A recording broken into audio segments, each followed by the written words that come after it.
때는 1870년대의 일본, 네덜란드에 투입이 있었다면 일본에는 토끼가 있었죠.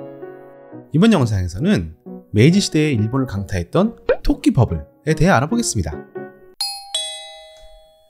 급격한 서구화가 시작된 메이지 시대, 일본 정부는 서구화를 통해 부국강병을 추진하고 더 나아가 열강을 따라잡으려 했습니다. 이와 같은 서구화의 파도는 건축부터 이발, 복식에 이르기까지 모든 영역에서 사람들의 생활을 크게 변모시켰는데요. 이와 같은 서구화의 일환으로서 일본의 상대사회에서는 애완동물로 토끼를 키우는 일이 유행하기 시작했습니다.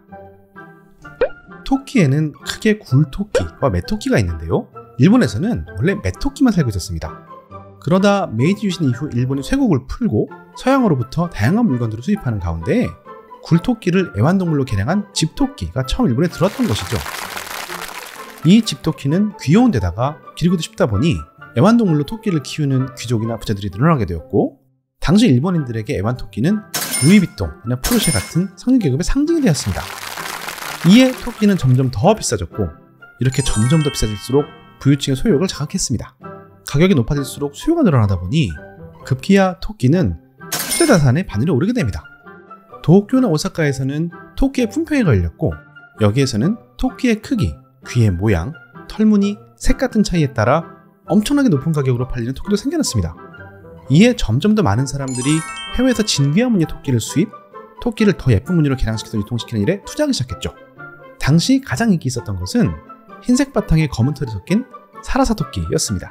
사라사 수컷 토끼는 200에서 300엔, 때로는 600엔으로 매매되었다고 하는데요.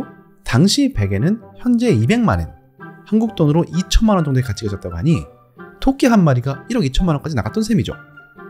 이에 토끼 브리더들은 사라사 암컷 토끼를 100엔 주고 구입한 후 사라사 수컷 토끼와 1회당 2에서 3엔, 현재 가치로 40만원에서 60만원 정도의 요금을 내고 짝짓기를 시켰다고 합니다. 토끼는 연간 4에서 5회 출산할 수 있고, 한 번 출산하면 5마리에서 10마리 정도 아기를 낳는다는데 2,500만원을 투자해서 사라사 아기 토끼 10마리가 태어나면 12억을 벌 수도 있다는 계산이었죠.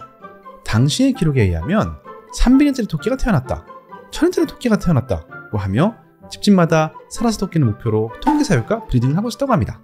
하지만 워낙 토끼 자체가 고액이었던 데다가 짝짓기 비용도 비싸다 보니까 사라사 토끼가 태어나지 않아 스스로 목숨을 끊거나 야반 도주하는 사람도 나왔다고 하네요.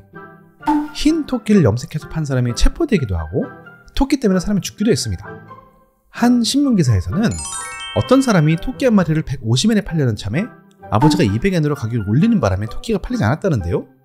그날 저녁 토끼가 급사해버렸기 때문에 부모 자식이 심하게 싸운 나머지 아버지가 정원의 돌에 머리를 부딪혀 사망했다는 이야기도 실려 있었습니다.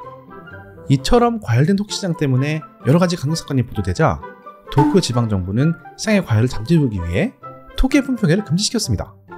또한 토끼 사육자는 관공서의 장부에 등록하고 토끼 한 마리당 한 달에 1엔, 즉 20만원씩 세금을 내도록 했습니다. 토끼 보유세가 도입된 것인데요.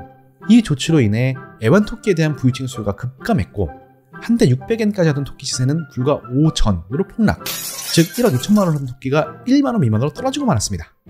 이렇게 되자 사람들은 토끼 세금이 없는 지방에 토끼를 팔아 나갔지만, 그래도 팔리는 토끼는 세금 때문에 모두 처분해야 했다고 하네요. 당시의 도쿄에서는 지역에 따라 한 마을에 반 이상의 토끼를 사육하고 있는 경우도 있었기 때문에 이와 같은 토끼 버블의 붕괴는 많은 사람들에게 고통스러운 경제적 손실을 가져왔습니다. 기르고 있는 토끼의 수가 많을수록 피해가 심해서 집안이 파산하여 몰락하는 경우도 많았다고 합니다. 토끼새가 공포된 이틀 후에는 도쿄에 거대한 화재가 발생하기도 했습니다.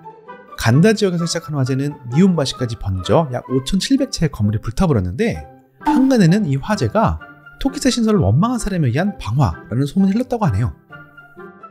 1870년대의 버블 이야기지만 왠지 낯설지 않은 느낌이 드는데요. 몇 년 후 토끼 유행이 사라지자 도쿄 지방정부는 토끼 보유세를 폐지했지만 그 이후로도 토끼 가격이 폭등한 일은 없었다고 합니다.